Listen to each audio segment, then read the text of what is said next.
Welcome to the essentim tutorial video Assay Graphs. In this video, we're going to take a detailed look on using the graph view of a running assay. To access the graph view, click on the assay tile on the dashboard, in this case the assay introduction, and switch to the readings tab. On the right corner, we can select the specific time frame to be displayed. In this case, we selected now. On the left-hand side, you can turn on and off specific measurement channels. In the standard configuration, temperature and humidity are turned on.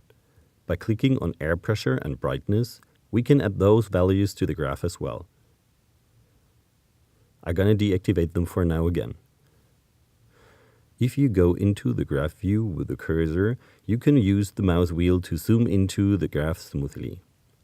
You can see detailed data points and review them more closely. The major benefit of graph view is the combination of measurement data and events and procedures.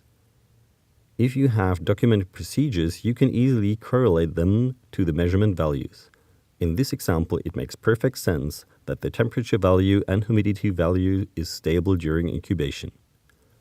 Let's say you would have a transport process or a cell passage process, which requires the removal of the sample equipped with the scope from the incubator. You will see a drop in temperature and humidity in the graphs combined with event transport. This helps to easily interpret the data and to derive the right conclusions. Okay, that's for the detailed view on the graph view in Assays. Please also check out our other videos on our channel. Thanks for watching.